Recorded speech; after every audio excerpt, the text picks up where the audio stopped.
And welcome back, ladies and gentlemen. Game 3, last game of the day, going for the major. Mineski versus Ehome, and what looked to be a Mineski 2-0. Ehome, they turn it right around, and they give themselves a shot in this game by going to game 3. I'm joined by Draskell. Draskell, we're here. We're game 3.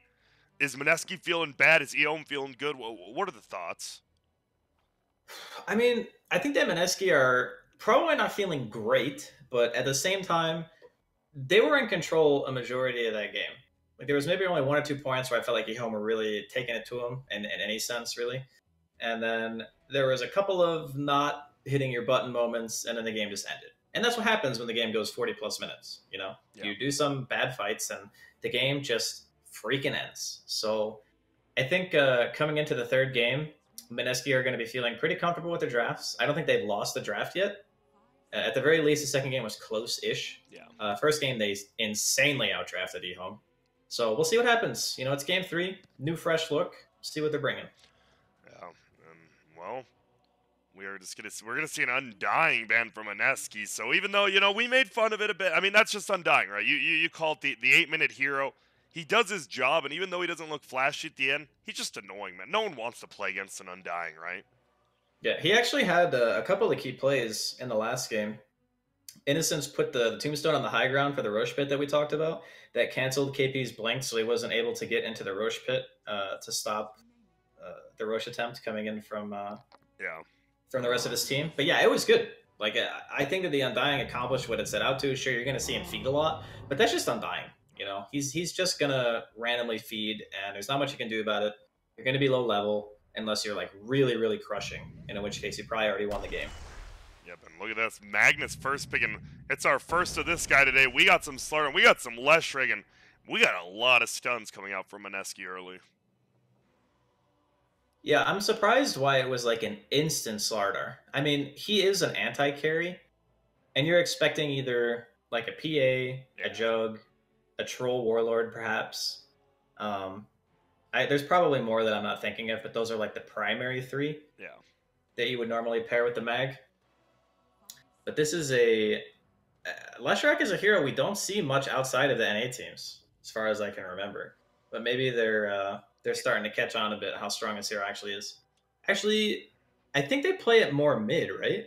Yeah, I For like believe the so. C and the Chinese teams, they prefer it mid than like the 3 or 4s that we see. Yeah, we've even seen. Yeah, they prefer it mid or 3. We never see it support for them, but definitely a lot more. We've seen Ori play it middle and a Witch Doctor. All right, so you got a Magnus, you got a Witch Doctor. You got your support duo here. Meanwhile, on the other side, I don't know though. You're opening a Slardar, right? That's pretty much going to be guaranteed your off lane. So it'd be weird to open like a Slardar Leshrac double core, right?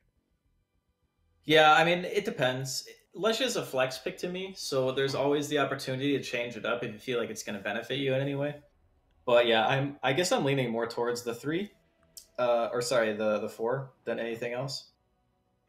But the starter opening just it makes me kind of wonder because obviously Slardar has his benefits. He's a very mobile hero. He's got a really useful bash in lane. He enables you to do Roshan. It's hard to itemize against him. Like you want to build mantas and lotuses and stuff, and BKBs are pretty bad against Slardar in general because once you pop it, you just get re-corrosived and you still just die. Yeah. So I kind of get the value of the hero, but he's just not something we see teams open with. Yeah, it's definitely been a while. And that hero, in have you laned versus it? It's pretty annoying to lane versus now, Oh, right? he's With the really good in guaranteed the lane. bash. Yeah, Yeah. he's very good in lane. He has good base stats. Again, we talked about the mobility factor, the rework of the bash, being able to get to every 4th hit, just dealing a huge chunk of damage. Yeah. Well, on the other side, so Mag, I mean, still a very sought after hero, right? Can make any good hero better, and then you follow that up with a Witch Doctor. And honestly, I just haven't been seeing much Witch Doctor. I think FNG played it at the minor quite a bit, but he's about the only guy I've seen playing him. I don't know if, like, you've seen much Witch Doctor. Not too much, but I think it's nice with Mag because you say you RP 2 heroes, Yeah. and the Witch Doctor is like nearby. Like the Maledict plus RP plus Cask, even if it's 3 or 4 heroes, you're gonna Maledict all of them. Yeah. right? And you're going to get the cast bouncing. If it's 2 heroes, they're perma-stunned. Like, they just don't get to play the game. Yeah. If it's 3, you're still feeling pretty good about it. If it's 4, then your Maledict is just that much more useful. So you can see the synergy. Like, it's definitely a hero that we don't see a ton, but he's got good lane sustain, good base damage, pretty good attack range. Like, his lane presence is there. It's not like a Rubik support where you look at it and you go, well, if this isn't one of like 5 players, I just don't want it in my game. Like, Yeah. just get it out of here. So I don't mind the Witch Doctor. Well, we're going to see the bans getting finished up here, and it was a Jug ban from Mineski, obviously Mag Jug, pretty damn good, and Ember Spear banned out from Ehome. Pretty open on both drafts still, besides the fact Ehome's probably going to pick a melee carry. And there's going to be Rasta. All right, so we've seen a few drafts like this today. It's just a lot of disable. Like, you just look at their lineup and you're like, damn, that's a lot of disable. Yeah, many stuns. Many stuns. Every single hero in this game has stuns. All of them. Yeah. That is. So they're leaving PA intentionally in the pool here. Probably just like a go ahead, pick it, it's fine. We're more than willing to deal with this. You look at things like OD is a really nice answer to PA because you have the worst ink gain in the game, actually tied for worst, I think, with Troll. Yeah. And you can just kill her with an ulti. It's a very, easy. very comfortable matchup. So, if not PA, what else do you want to see from Ehome? You see 3 heroes, right? Like, you see a decent amount. Is there anything else paired with this mag that, like, really screams at you? Not really? I mean, I think Jug would have been ideal, but obviously Mineski banned it. I go back to think of things like Spectre too, because we've been seeing a bit more of that here recently, but then I look and I see like a Lesh and a Shadow Shaman, I just go, your tower's just going to die. Like, your tower's just dead. So it's tricky, because you know that they left the PA in, because they're not scared of it. So you want to pick because it's probably the best hero, but you're like, nah, they probably got something for it. It's drafting. I'm drafting. probably missing something here. What am I missing? What about is a hero like TB too bad versus all this magic damage and lockdown already, or? It feels quite hard to play TB this game, and it doesn't really synergize with the Magnus that much. I mean, even Lifestealer doesn't feel that great because it's a Slardar, right? And then you just get amped through it, so it's a hard one. Wow, and they go the opposite way. They ain't picking that core yet. They're gonna take a Pugna here. Yeah, I like the choice of just not picking the core now, because you want as much information as possible if you're gonna set up your safe lane, and that's kind of what you want to do. So maybe they're gonna lean more towards just securing the lanes and not worry so much about the Slardar and the impact on the hero that it's going to have, but more of just, if we win our lanes, it's fine because we're going to have that Empower accelerant and we'll get our item progression just that much faster. Like we talked about last game, item progression can trump lineups. That's how it works. It's like a rock, paper, scissors, but in another way. So the reason why they win the last game with the Luna, even though she was pretty much equal terms on farm, is because 1 or 2 bad fights happened and she got a full butterfly. And then the PA didn't have time to get her catch-up item, which would have been MKB, and the game just went to shit. Yeah. Like, it was bad. So if you can get a good early game, sometimes the matchup doesn't matter as much as just your laning in general. Makes sense. Now, Mineski, you see this Pugna Magnus Witch Doctor. That kind of denies the OD pick now, right? Do you think is that why Ehome possibly did that? It could have been a deterrent, yeah. If they were ultimately setting up to go back for the PA, then Pugna would have made a lot of sense, just for that reason. No. And plus, there's Shadow Shaman and a Lesh. These heroes are going to get owned by Ward. It's just going to happen. Shadow Shaman drops wards. He takes like, at level, 18? He takes like almost 900 damage before magic reduction. That's pretty good. Yeah, it's crazy. Morphling comes out. We see our first true core, and it's a pretty potent one. We've seen a little bit of this watery man, and the hero can farm, show up to fights, do a lot of different things. Not too bad versus Pugna as well. You get your own ward. You can kill his ward off quickly if you want. Yeah, Mineski's lanes are really good too. So what do you got to take as Ehome now? Because you don't want to just get run over in lanes at all. And they've got a fair bit of disable over you now. God, this is a hard pick, honestly, for Ehome. You might have to abandon the Empower strat and just pick a hero that can actually lane. I mean, you have like Monkey, who's like probably one of the better laners that you have left that can still benefit from Empower. Okay, they are going to go TB. Okay. So they're just Mm, they're looking to do they, a kind of what they did last game, right? With the Luna, go ahead, go do your thing. Magnus will give you empower, but we're just gonna roam around as us four and hope you carry. Or I mean, they can definitely pressure, which is like the Pugna can hit towers, Witch Doctor is a pretty good lane support. I wouldn't actually put it past Mineski to run a tri lane this game though, because again, it's pretty much the solution that they had in the previous game. We saw them tri lane the mag when Febby was playing it, but they just kept the dual lane static, right? They left Ajit yeah, bottom to kind of fend for himself, and then because you never want to bring the mag to a tri lane, it's and if you just can not force good. the team with a mag to tri lane, it's usually a good thing. Now, each team needs another hero. Anything like just crazy standing out to you on either team. Uh, That one. Anything that Mineski can group around, I think is going to be good. So anything that buys team fight items, anything like a DK, for example, if they're going to pick the mid, just a hero that's going to walk up the towers and hit them, BKB buyer.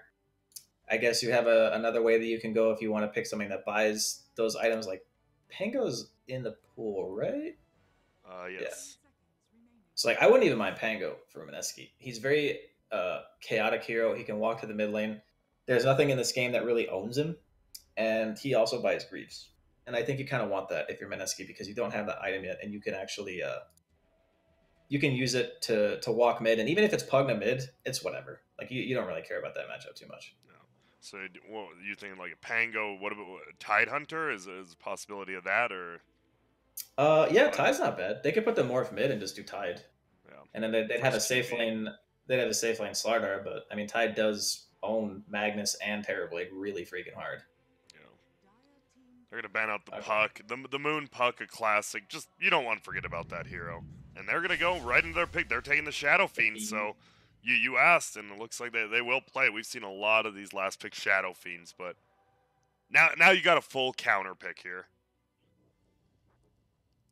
Does anything Yeah. truly counter that Shadow Fiend middle? That's the thing, right? Like he's always gonna get his farm in the jungle.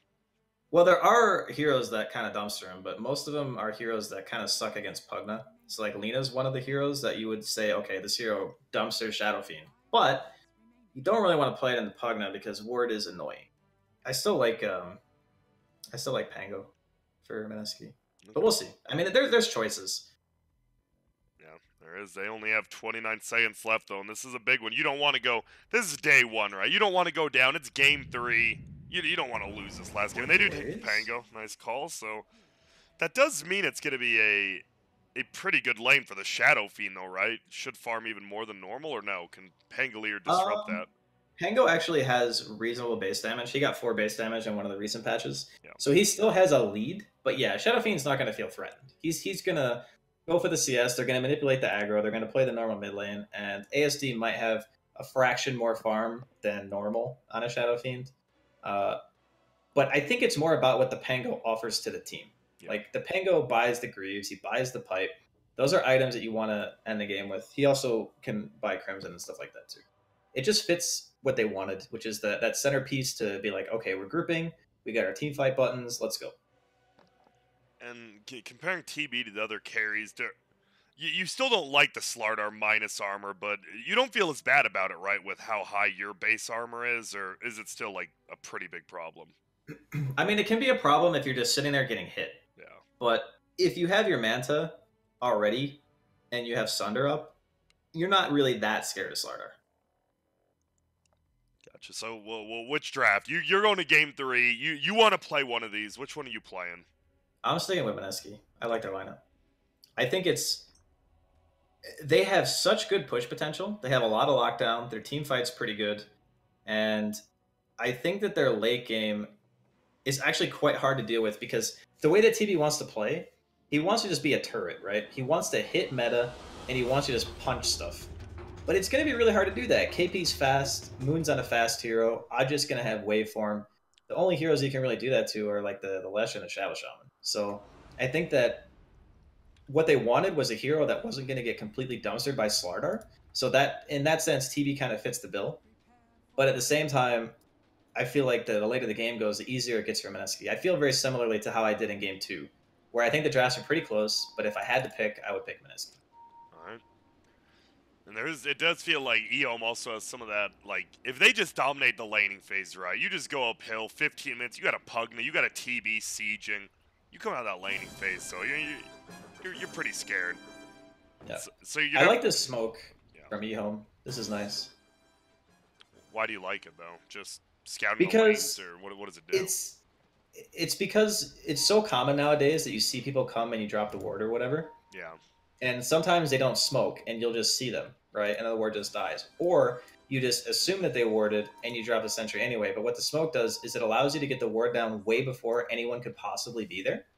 Because you're smoking and you're running out of base, so you get the movement speed buff. So then it's just a pure guess. And a lot of teams aren't going to want to like waste a sentry on just a maybe. So that ward, I think, is probably just going to stay alive. Yeah. And then the opposite side, you see Moon. He was on the other side, and you actually saw Dire was pinging it out, though. So we'll see if there's some shenanigans middle with some sentries. But well, Febby has a sentry on him. So if someone on the team says, hey, maybe they just warded this, and it depends on how the mid lane plays out too. Sometimes you just know he has a ward by like how he manipulates the creeps or whatever. And then it'll probably just die. But for now, they're going to have the vision advantage there. And look at this. For now, it looks like Ehome's actually starting off with a Magnus tri-lane. On the other side, Pilot Eye and KP both running down here. And we saw this work out for Ehome last time. You have the tri-lane, you just get Neverend a ton of farm. Your supports struggle, but Neverend has a pretty good time, and seems to be what's going to happen again here. Ooh, KP.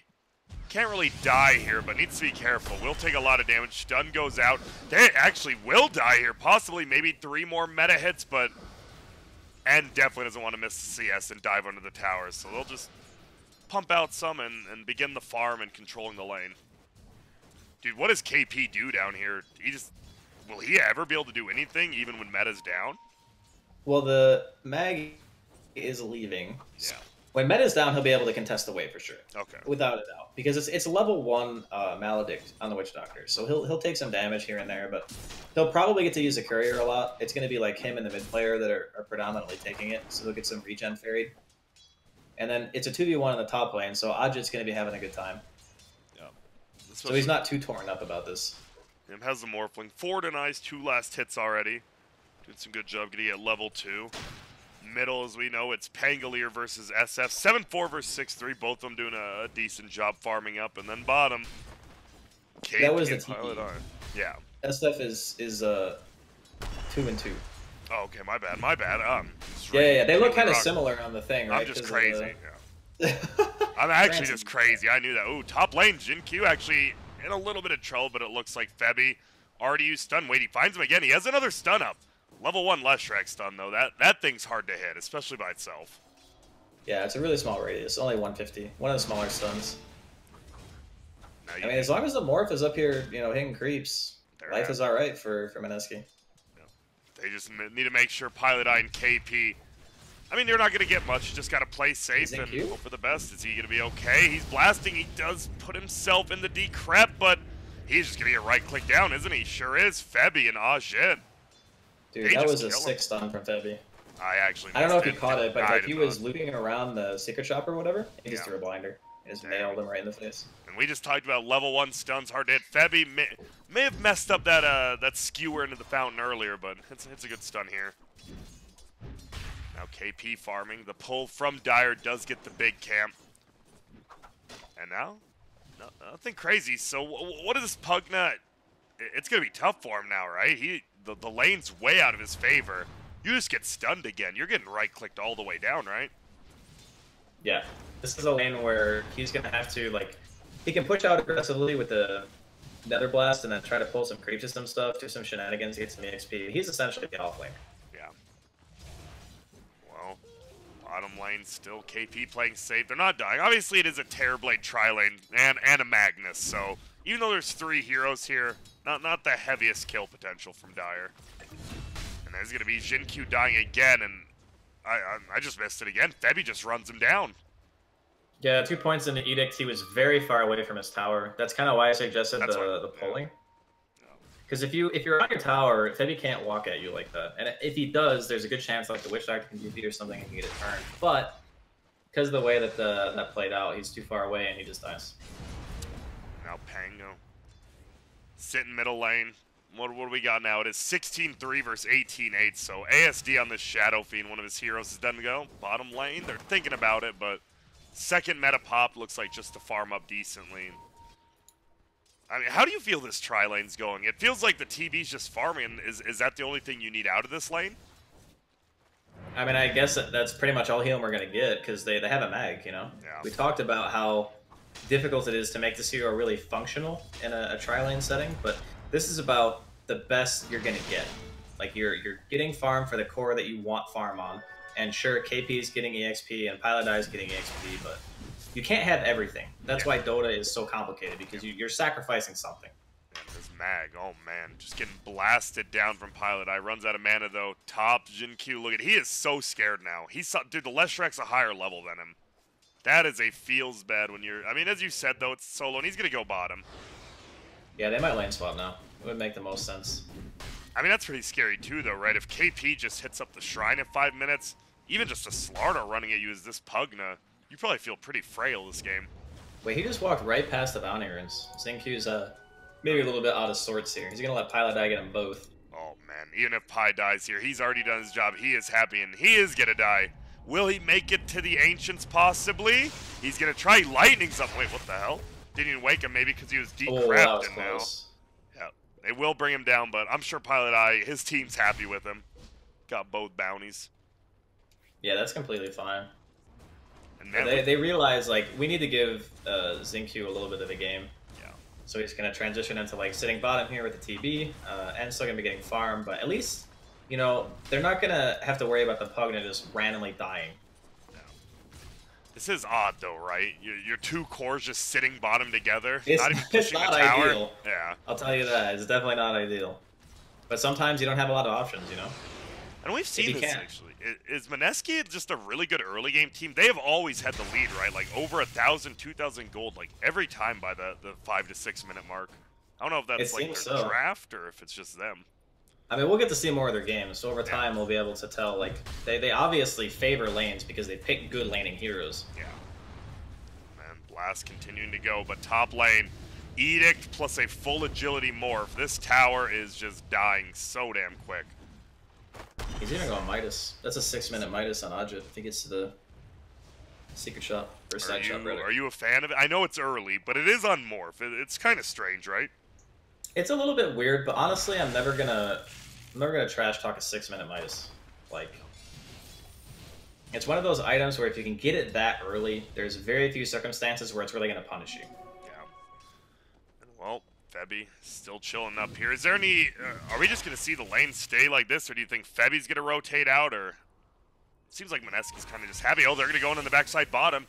Jin-Q, he will get held in place, but Pilot Die, he is just getting destroyed. Moon comes down, he gets stunned up. They can't even find him yet. They're gonna get one stun. They need 2 more hits on this Witch Doctor. Nope, just one gets the kill. Now Moon, he's looking for this Pugna, but will make it out 1 for 1. And dude, I love watching Pilot Eye play. He actually he knew he was dying, right? A lot of these 5 supports do, but he literally just knew he was going in to die. Yeah, no, it's good to have that hero on your team that understands. Again, it's about understanding your role. Like, sometimes it's better for you to die so that your core can do something useful. Well, where's the TB? He's just been in the jungle right now, just farming up, and that's what you have to do, getting closer to level 6. And man, this Morphling is just feeling real good about himself up here.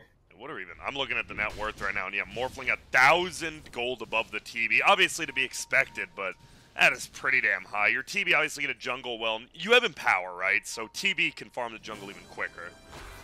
Uh-oh, Hex comes out again, and they're going to get a hold, and Witch Doctor, he's going to not even use the ulti. Uh-oh, Coconut will go. Whoa.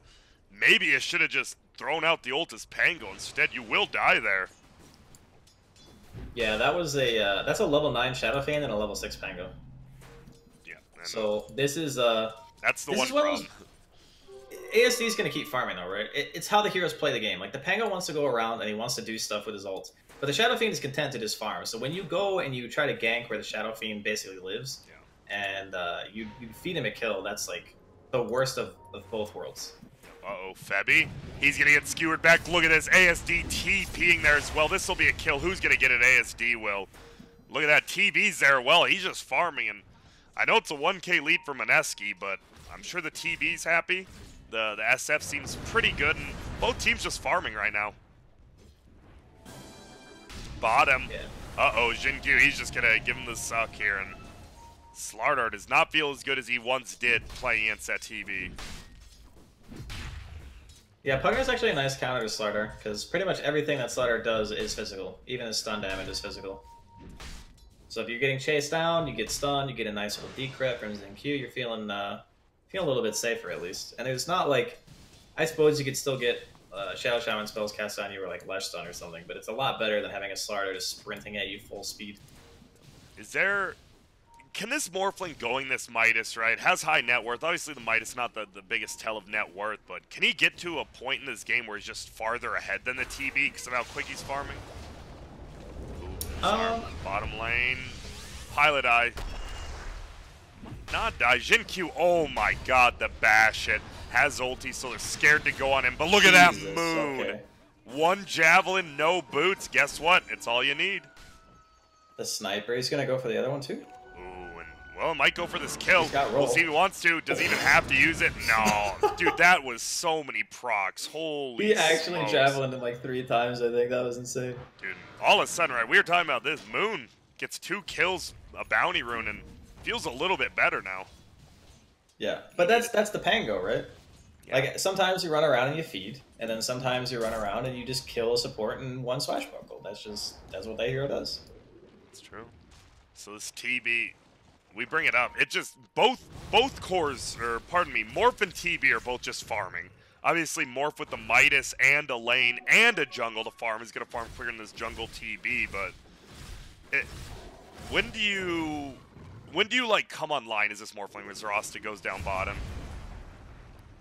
I'm kind of wondering what his item choice is going to be, because he went Midas, right? So, like, is he... It's just weird already. Like, what do you go? Do you go Linken's? You go an Blade, Sanjin Yasha? I don't know if there's, like, one that stands out for you. I've seen more E-Blade rushing than anything else.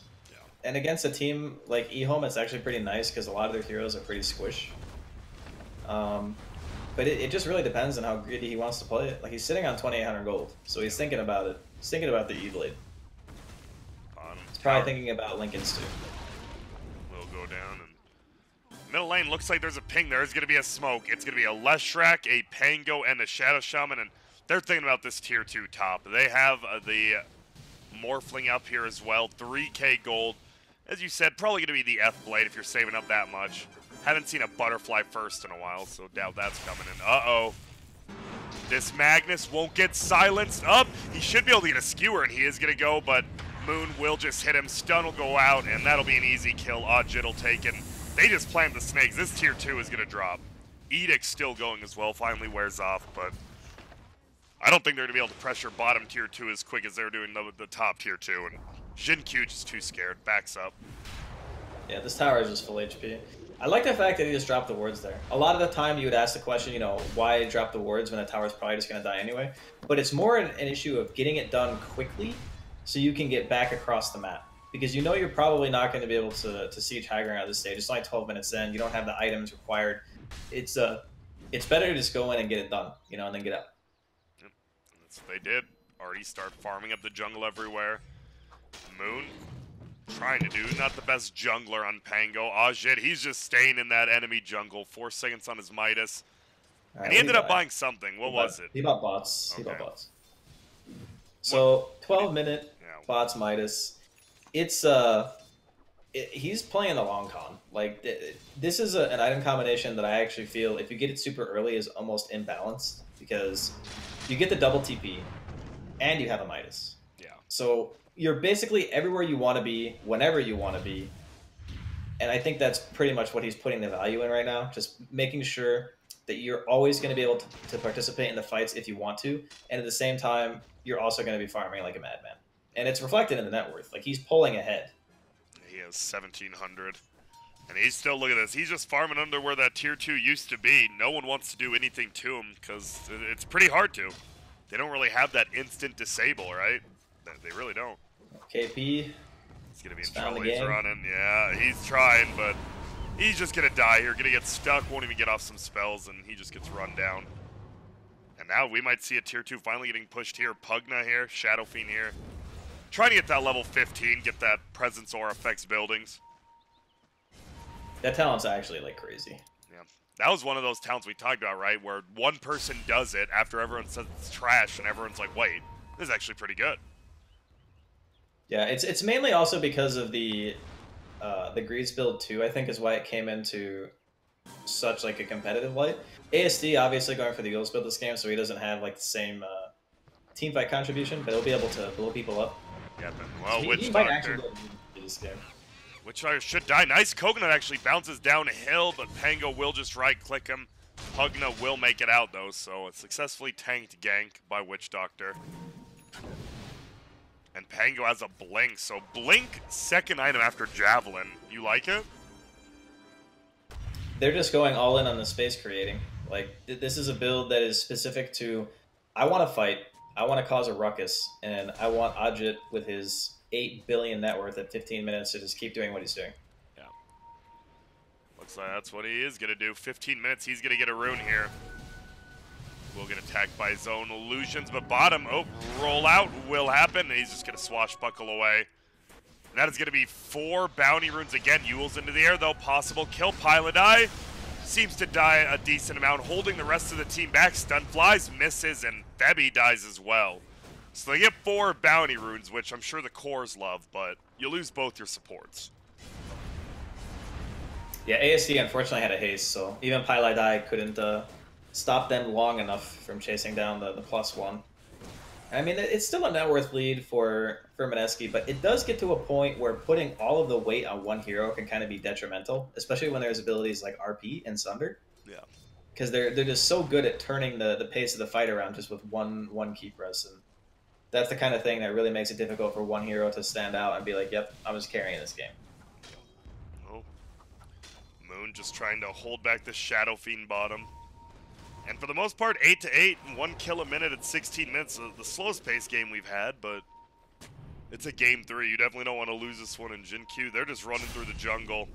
And they throw down the Pugna ward. There's going to be a roll, it looks like, and they do. They blink forward. They see the Pugna. Will he stun him again? They sure do. They place the wards around him. Even though the Pugna ward's uphill, they don't care. There's going to be the Pugna going down. Here comes Ajit. Even with the Midas bots, will pick up a kill. And wow, they find another one, and it's just a 3 for 0. That's a quick kills. Yeah, that's the power of the blink too, though, because it gets you in immediately, and plus you get to roll from very far away. Yeah. And then you can just blink in to get the guaranteed instant stun. And a lot of games that's very useful because there's quick heroes on the side of, like Pugna's pretty fast. You got Skewer away. Shadow Fiend went for the Yules and the blink build, so he's got his own mobility as well. It's nice to be able to just get in, guarantee the stun, and yeah, he does go for the MS this game. I figured with the blink Yules that would be the play.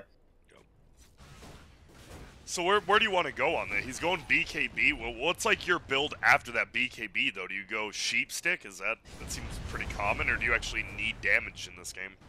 You're fine with just a TB, right? Just doing all the damage. Yeah, I'm okay with a TB doing all the DPS this game. I think it's manageable. He can get his damage items. The SF gets his Hex for the Morphling, and then you have an actual answer to dealing with the scalability of Ajay, which right now he's maintaining a pretty solid lead over everyone else. He's got Manta, he's got bots, Midas, a Wraith, and a full wand at 17 minutes. That is insanely far. 10 point, almost 11k now. Oh, he's gonna go, but KP, he's gonna get the stun, and I believe ASD might have just suicided. He sure did. They get Innocence as well. And well, this Shadow Fiend, he thought he was gonna do some swaggy stuff on Ajit, but KP, right place, right time, and now bottom. Magnus in trouble, stun will fly. Are they going to go for this kill? They sure will. Febby gets it. Pilot will die. Febby gonna die as well, it looks like. Jin Q sucking him, and Neverend will not get the kill. Actually, he does. Wow.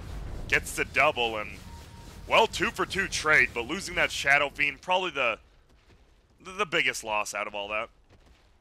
Yeah, for sure. The Shadow Fiend, he got his blink, fresh purchase. He was like, hey, I see an opportunity to maybe go for this kill, but he didn't see the Slardar.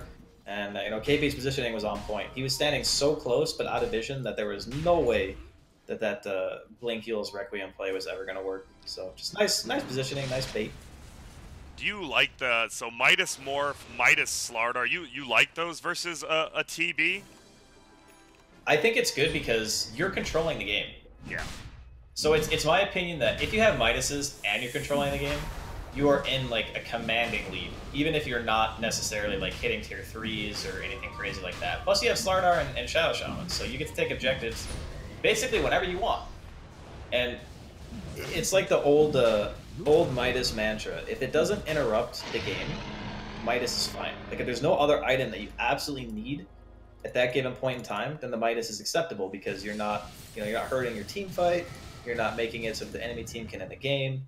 I mean, they got a freaking tier 1 in the offlane. Feels like the Radiant offlane tier 1 is the least killed tower in this entire series. Yeah, it feels... And it doesn't feel like they can kill it, right? They have a Pugnan TB, but the lane's always pushed in, and you can't really, like, break into that jungle. And on the other side of things, though, you see Dire playing pretty aggressively in the bot lane, but Moon will come and stop that. And he has boots of travel now as well, so the mobility grows on Mineski. Even Pi has mana boots. This is a situation where I don't mind Midases at all. Uh-oh, we might have a fight coming. There's going to be a rune. Whoa, he actually blinks barely far enough away. Will go after KP, and you're not going to get him. And Pilot Eye will just steal the bounty runes. But bottom, they get both and a DD on this TB, so he'll farm even quicker. He will be close to level 15. And is there a certain... I mean, he's got his BKB. When he gets his Manta, do you think about just taking a fight with this TB? Feels like... I mean, they want to take a fight now. Just with the BKB is fine. Meta coming up in 10 seconds. Probably perfect timing. We'll see. Will they find anyone? Currently, it's only Moon bottom, which would be a good kill, obviously. And they're looking. He has Blink. He's just going to TP on out. And he actually TPs to the tier 2. And they know he's there now, but he blinks away again. And this should just be a tier 2 kill. Looks like bottom lane if Dire can push it in. Yeah, it's really hard to justify defending, especially when you see the heroes poking around. There's 5 of them. You're still kind of waiting for, Ajit maybe to... Is he just going straight butterfly? He's got 2,700 gold again. He did have Mask of Madness queued because that's usually like the butterfly satanic combo. You'll just buy the Mask of Madness, disassemble it later, and then finish both items. Nah, he's got an ulti orb now. Oh, okay. He audible for the Scotty. Yeah. I was looking. I'm like, he's at the secret shop doing something. Okay, Moon. He's defending bottom tower by himself. Does have to be careful though.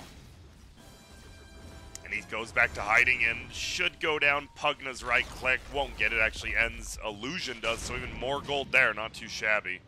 But tier 2 middle getting pushed in now by this Morphling who he does a decent chunk of damage and does it pretty damn quick. Oh my goodness, this tower gonna melt under Edict and Morphling. Yeah, this is really, really scary.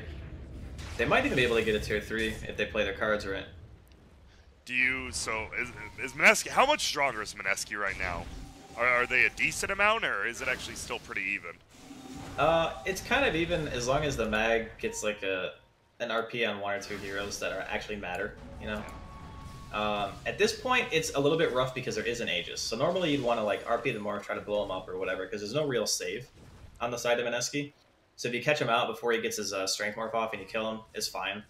But for now, he's going to have that respawn. And they need to wait that out at the very least. Bottom lane. He is going to get the ulti this time, but Moon should be able to just roll on out. Gets the help of the shield crash. Ajay gets killed middle. And he's rolling back through. They're actually going to look. Shadow Fiend's the one in trouble now, and uh-oh. That's ASD again. I hate to be that guy, but I mean, the Timber saw game as well. Feels like ASD definitely has some positional issues.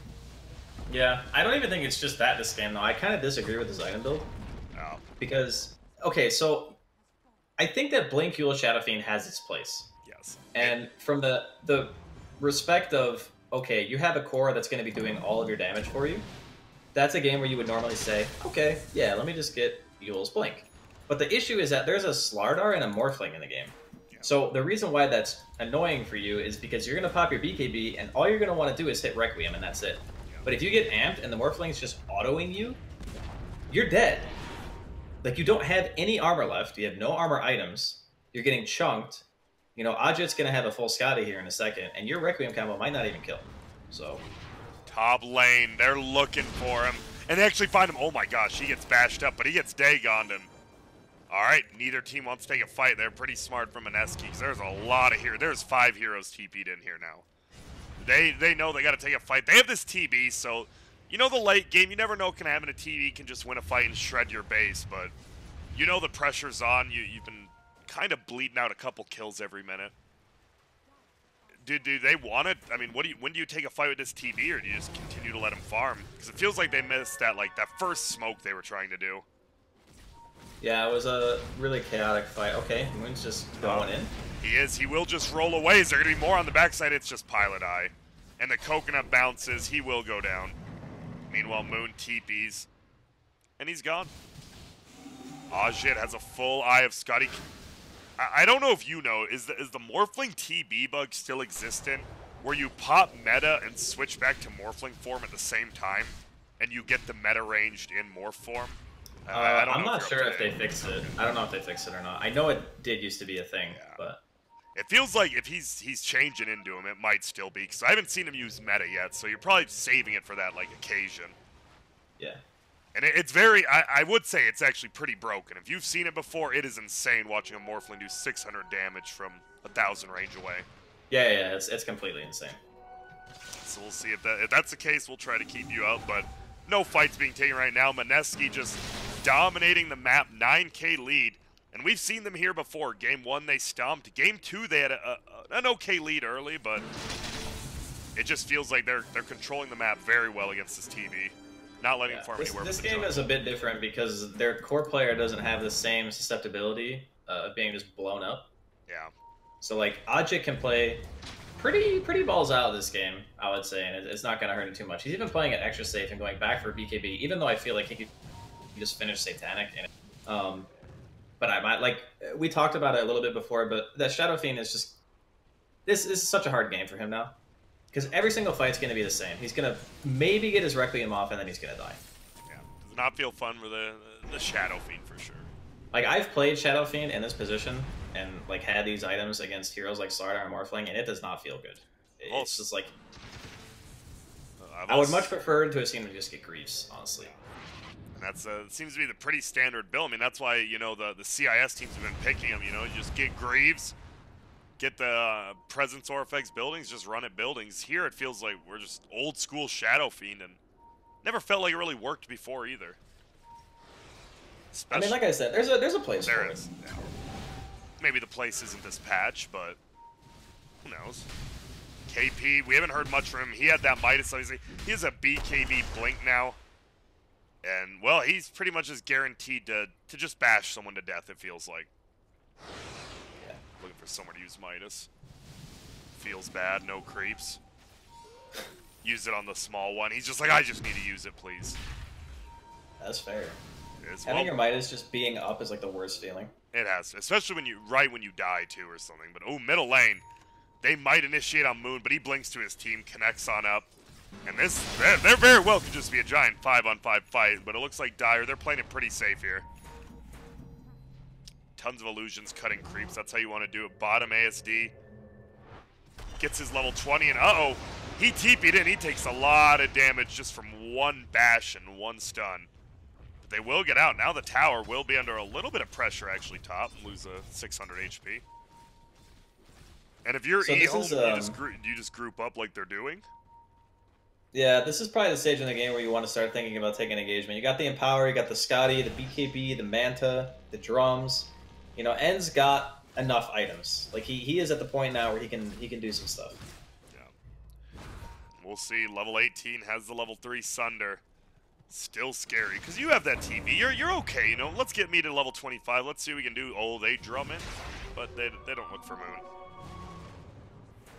He has a haste rune bottled up, actually, so he's going to haste on through, and he's just going to cut the creep wave. Some TP's back, possibly thinking about going middle. Innocence is here with the casket. Oh, there it is. They're going to find 2 of them. There's going to be the TV. He pops, and the rest of Radiant just gets the hell out. But that's Ajit and KP. What kills? That's what I was saying, man. Just need an RP on the Morph before he gets his shift off, and he's just going to die. That's the whole thing. And that's also why I kind of figured he might go Satanic instead. Because, the status resistant to the RP. Because that's really the only way you die, right? You get Yule's Requiem, it's eh. Is this just going to be a tier 2, or is there a possibility of a tier 3? Well, they just glyphed, and then Morphling's dead for 45 seconds, so it depends on how ballsy they want to be about this, because obviously we know there's no buyback. Yeah. But do they know there's no buyback? It looks like they're just thinking about Roshan or top lane, because once again, Pilot Eye just being annoying. And look at this, actually doing a ton of damage, makes the TP out too. And they're going to go. Oh no, sorry, he just insta-blinked. I was not paying attention. Yeah. I was like, wait, did Shadowfiend just cancel his TP? I was just brain lagged there for a second. Oh, Roche comes up right as Morphling's going to start spawning, though. Dyer probably would have liked it 30 seconds earlier. And now it's only a 6k lead for Mineski, but Moon scouts out the Roche's up, and obviously with that corrosive haze, that's a pretty damn quick Roche with Morphling. KP looking for Midas again, but he's struggling finding creeps for Midas. His whole team, his whole jungle's been farmed, and they just go right in.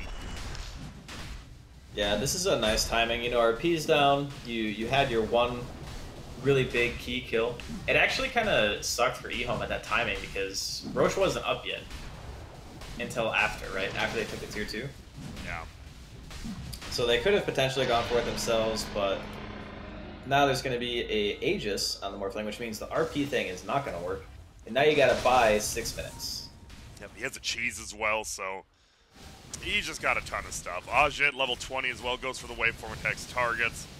Unless you have something real crazy, you're more than likely taking that. Yeah, I'm really a big fan of it, just because it also like makes it so much more comfy to clear creep waves. You just waveform over, and if you have enough damage, they just insta-die, which is always a really cool feeling. Yeah. And they're just pushing right in the middle now, but Pangolier is top, so they don't have 5 heroes here, but they're pushing in both waves, and I think they know they need to do something like this, you know, split up the heroes, and here we go. Fake TB, he's gonna go for it. Did he get it off? Yeah, he sure did. He is doing a lot of damage. Will he be able to just get in there? They silence him up. Oh my god, and there's the Morphling. Yep, the bug still exists, Rascal. And this boy is doing some work. Oh, there's gonna be, he gets it on the backside. Here we go, ulti flies. That's gonna be at least 1 kill. Moon's dead. They get KP as well. They're gonna try to run away, and this Morphling, he is in a lot of trouble. But he will just back out. He pops his BKB as well. Is he thinking about going back in? That Pugna ward will go down. Throws it out. Will they get a stun? Buyback comes from the Magnus. They're getting nervous. They will just get the Witch Doctor. No, he gets out with the heal. Snakes go on the ground, but they're just going to get cleaned up. And a successful defense from Ehome. 5k lead still, but they're slowly bringing it back down. Yeah, they didn't lose the Aegis, which is still kind of big. So they have another, what is it, like 4.5 minutes or so? No, sorry, 3.5 minutes. And they can continue to do some stuff. And again, the RP was really nice because it had 2 heroes. It hit the Slardar, and I think it also hit was it the Pango? Yeah, it hit the Pango. He got both. So yeah. He's gotten 2 cores every RP now. Yeah, that's really what you want. Like, if you're not going to be able to kill the Morphling, the next best thing is just eliminating the other like highly farmed heroes. And he gets 2 at the same time. Like this mag is definitely getting my MVP vote for this game because he's been getting the right RPs. They get the one onto the Sentry when the Morphling was invis. They kill him once. They open up the tier 2. They get another RP that kind of delays the game a little bit more. But you can see Mineski know, right? Yeah. They know that the RP is basically the only way they're going to be able to take fights. So they're just walking straight back top. All right, this TB's build, you like it? The glass cannon here, we got, not even glass cannon, but he has the Daedalus now. He's got Empower. He does a lot of damage. Yeah, I think it's needed. Oh, they're going to blink forward, though. He could take a lot of damage. They know they're probably not getting this kill. They're just trying to bait out a BKB. They won't. He'll just Manton out. And, well, ranged Drax goes down. They're pinging melee. And it looks like they're with you. They still got this Aegis, but this Dagon spam from Jin Q feels so bad. He can blink forward. They're going to look for him. He will just skewer away. Doesn't get the guaranteed bash. They're going to look. They find the TB. He doesn't get his BKB off. He's getting healed by Jin Q, though. Will they find him? They do. That is no buyback. Oh my goodness. They will be able to kill Febby, who is a lot of their tower damage and building damage. And now they're going to look, can they get ASD? They do. No buybacks on either of them. Leshrek even buys back, and uh-oh, this base could be in a little bit of trouble. I mean, they still haven't even popped the Aegis off of Ajit. Like, he's feeling pretty good right now. Just sitting there hitting the racks. Even going to convert to 1 HP, because why not? Why not? And there we go. They go in. Do they get the silences? Jin Q not silenced. He gets Guardian Grief. They do bring down the Aegis. Pango is going in, and uh-oh, there's going to be a kill on Jin Q. They get the Atos. Febby's here, and I don't know if the game ends here, but your base is dying, and look at this Morphling. Maybe it does? We saw Ehome do the same thing in game 2, just go after the base. Yeah, I feel like it's just over. It's still 50 No seconds left on buybacks. the SF. Oh, and look at this KP making space. Atos there. This will be a kill, and I believe you're right, Draskell. Mineski, they do it, and wow. I have a feeling they probably think this should have been a 2-0, but they end up winning 2-1 either way. We even see Diving the Fountain gets the kill. And wow, Mineski ends up pulling it off 2-1, and they look like the real deal. I know people had their thoughts, but they're looking pretty good. Yeah, I really like the drafting. Mineski, like, they seem like the better team in the series. Obviously, it goes 2-1. Ehome, they kind of got gifted a win, I feel, in the second game. Yeah. But, still credit to them. They managed to drag out the first game to, what was it, like 42K deficit and didn't lose the game yet. It was some crazy lead that they were playing against. And just overall, I feel like Mineski had a lot more cleaner game plans than Ehome. And also, we talked a little bit about ASD, but like his timber and his SF games just did not feel very good to watch. Like he was either constantly getting picked off, or in this game in particular, I feel like his item build wasn't really that good for the game. There was a lot of things I feel that they can definitely improve on. Yeah. No, I completely agree. They didn't look completely lost, which is good. So moving forward, we'll see. But that's the end of day 1. So day 2, we can go over really quick. It's going to be VP versus Mineski, the very first series. That should be a good one. Then Forward versus Ehome. And then the last series is obviously the loser of winners. So VP or Mineski versus the winner of loser. That's a lot of confusion. There's 3 BO3s tomorrow, GSL style, with VP Mineski and Forward Ehome. Any initial thoughts on that? Do you think VP will have an easy time, or what are you thinking? I'm really excited for the VP Mineski game because I think, like, after watching Mineski play these games, I feel like they were a little bit of a cut above Ehome for obvious reasons. Like, obviously they're playing with like stand-ins and stuff, but this is a team that I think has a lot of potential, and I like their drafting style. So I think it'll be an interesting matchup. I'm definitely looking forward to that series. Yep. And then the Forward versus Ehome. Ford took a game off VP, first game of the day. And Ehome, as we said, they look decent. Do you think that's going to be pretty even, or are you favoring maybe Forward? I think I'm probably favoring Forward, but not by a huge amount. Yeah. And again, it just depends on the drafts. Like I feel like Ehome shot themselves in the foot this series because their first draft was it was not good. Like I was trying to see ways where it's supposed to function, and they got bopped. And that really set the tone for the series. I feel like if they had come out of the gate maybe a little bit stronger, we could have been seeing a 2-1 the other way. But, that's how it happens sometimes. Yep, it is. And with that said, this is the end of day 1 here on the Group C stream. If you didn't know, there is 4 streams going for this. We're the last one up. But you got Group A, Group B, Group C, Group D. So tomorrow, look for your favorite teams, see which stream it's on, and make sure to watch starting here, I believe at the same time, 5:30 a.m. PST, California time, will be the start of VP versus Mineski. So make sure to stick around and, well, we will end up seeing you later.